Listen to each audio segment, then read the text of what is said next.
Salut, aujourd'hui je vous parle depuis Mulhouse, depuis l'Entrepôt-Théâtre à Mulhouse où je joue ce soir, demain et après-demain. La vidéo doit sortir à 17 h, il est exactement 16 h 05. Je suis bien dans le timing comme il faut. Le jeudi c'est le jour de je parle de ce que je veux. Mais cette semaine, petit changement, je vais parler de ce que vous voulez vous. Et depuis hier sur Facebook, Twitter et YouTube, je vous ai demandé un thème pour cette vidéo là, à partir du moment où c'était pas une astuce ou un truc de mentalisme. Il y a eu de très bonnes idées que je garde pour plus tard mais que je peux faire qu'à partir de chez moi. Et ce matin il y a Marie-Jérôme qui m'a fait mourir de rire en disant t'as qu'à parler de comment on fait quand on oublie une valise dans un train. Oui, parce que l'année dernière j'ai fait même pire que ça, j'ai mis ma valise dans le mauvais train. Je suis sorti du train pour téléphoner, le train est parti et il allait pas du tout à Paris, il allait à Nantes. Ça m'a fait une connexion dans mon cerveau quand on a parlé de train et de Mulhouse à l'Entrepôt-Théâtre. La première fois que je suis venu jouer à Mulhouse, j'ai oublié mon Mac dans le train et je l'ai retrouvé et je pense que cette histoire va vous intéresser. Je faisais donc le trajet Paris-Mulhouse en train avec mon diffuseur. On était tous les deux avec Joachim dans le train et on était tous les deux l'un à côté de l'autre et je regardais l'ordinateur. J'en ai eu marre, j'ai éteint l'ordinateur, je l'ai mis sur le filet devant moi. Arrivé à Mulhouse, on entend l'annonce. Joachim prend ses affaires, je récupère aussi ma sacoche, mon manteau, ma valise et nous voilà descendus du train, direction l'Entrepôt-Théâtre. Je commence à faire mes balances sur scène, à installer le matériel pour jouer le soir. Je me rends compte que j'ai laissé le Mac sur la première place où j'étais précédemment, dans le filet. Comme un imbécile, je l'ai oublié. Question, comment on fait pour retrouver un Mac dans ces circonstances? Dans un premier temps, Joachim et Sarah c'est la propriétaire de l'entrepôt, sont partis tous les deux à la gare pour aller voir si on avait déposé le Mac aux objets trouvés. Évidemment, que dalle. J'enclenche le localiser mon Mac sur mon iPhone, qui permet comme ça de localiser ses affaires de plus ou moins près et de faire apparaître un message ou de le verrouiller à distance ou de l'effacer à distance, à condition qu'il reste de la batterie et qui se connecter au Wi-Fi. 5 toutes petites minutes avant que le spectacle commence, je reçois une notification. Il vient de passer à côté d'un réseau Wi-Fi que je connais, peut-être un réseau free. Et à ce moment précis, je sais que mon MacBook Pro est à Mulhouse, dans un bâtiment précis, et je sais quel bâtiment. J'avais fait apparaître un message automatique via l'application pour quand la personne ouvrirait le Mac avec mon numéro de téléphone, etc.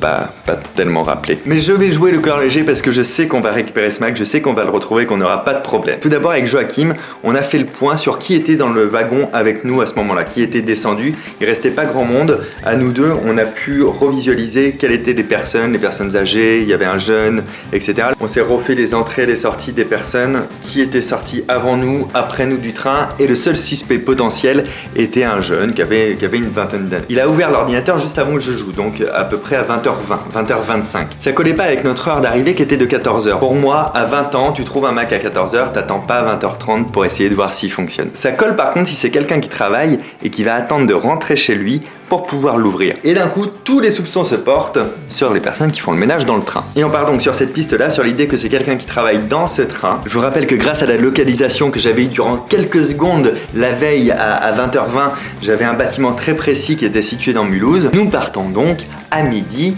à ce fameux bâtiment pour trouver mon Mac potentiellement. On arrive donc sur un quartier, pas le quartier bourgeois, hein, on va pas se mentir. C'est plutôt un quartier un petit peu HLM. Des gens dehors, ça a l'air sympathique et tout, ok. J'identifie bien le bâtiment. J'ai de la chance parce qu'il n'y a que 12 appartements dans le bâtiment. Je garde l'idée de la piste que c'est quelqu'un qui travaillait dans le train et qui faisait le ménage du train. Et je frappe à la première porte. C'est une femme qui m'ouvre. Et là, j'y vais vraiment au culot. Je lui dis « Bonjour, excusez-moi, j'ai eu votre adresse par la SNCF. C'est bien vous qui travaillez dans les trains ou votre mari? En fait, je sais pas, j'ai pas très bien compris. » Et la femme me dit que non, voilà du tout, qu'elle travaille pas du tout à la SNCF. Et j'insiste vraiment, je sais pas, alors pourquoi on m'a donné cette adresse? Enfin, c'est quand même bizarre. Ou alors c'est peut-être pas votre appartement, il y a quelqu'un qui travaille ici à la SNCF. Dans ce cas-là, je me suis peut-être juste planté de porte. C'est le fameux moment où elle me dit « Ah oui, c'est vrai, on a un voisin qui travaille à la SNCF, alors je sais pas quelle porte c'est, en fait, on se croise plutôt devant, mais oui, il y a un monsieur dans le bâtiment qui travaille. » Là, tu te dis donc... C'est pas magique ça. Je continue mon porte-à-porte avec une personne de dessus qui m'accueille un petit peu avec méfiance, et puis quand je lui explique qu'on m'a donné l'adresse et puis que c'est un monsieur qui travaille là, qui est pas très vieux, qui a une petite quarantaine d'années, il se détend, il cherche avec moi, il fait allez demander à la jeune fille qui est en bas, elle connaît tout le monde ici. Je descends pour parler de la jeune fille qui est en bas, qui connaît tout le monde ici sauf le mec que je cherche, et là je vois un mec qui sort de chez lui, il jette un regard vers moi, il rejette un regard vers sa porte Donc il est en train de faire un choix, une hésitation. Je fonce sur lui, devant tous ses voisins, au milieu de tout le monde. Je vais le voir en disant « Ah, enfin, je vous trouve !» C'est bien vous, le monsieur de la SNCF, qui a récupéré l'ordinateur pour que je vienne le chercher. Si c'est pas lui, c'est pas très grave, je risque pas grand-chose. En l'occurrence, c'est bien le mec de la SNCF, il peut que assumer devant tous les voisins. Et en plus, j'ai déjà parlé de l'objet de ma présence, venir récupérer l'ordinateur. Il me fait monter chez lui, dans son entrée, dans son hall d'entrée, et il me dit « Je vais à la chambre et je reviens ». Il me dit « On va éviter de se faire tuer quand même, qu'ils reviennent avec un fusil à pompe ».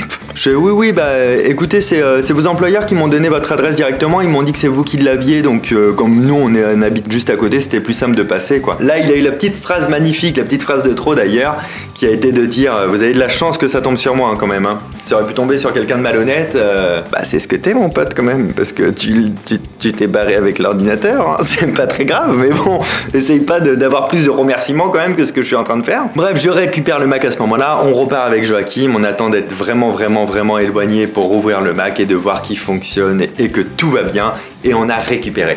Pour la petite anecdote croustillante de l'histoire, on est allé déposer des flyers et des invitations pour le spectacle, le même spectacle que je voulais, Fabien Olicard vous mentalise, juste pour qu'il sache comment on avait remonté jusqu'à lui. C'était une petite satisfaction personnelle dans cette histoire de ouf. Vous m'avez demandé de parler d'une anecdote, vous m'avez demandé de parler potentiellement de mes voyages en train, vous m'avez demandé de parler de la tournée. Et bien dans ce jeudi, je fais ce que je veux, j'aurais réussi à réunir les trois. Si cette petite histoire vous a plu, vous pouvez aussi me le faire savoir en mettant un pouce en l'air. Vous pouvez également commenter, je lis tous les messages, vous pouvez aussi vous abonner à la chaîne et rendez-vous demain à 17h pour le prochain Mental Vlog. Ciao!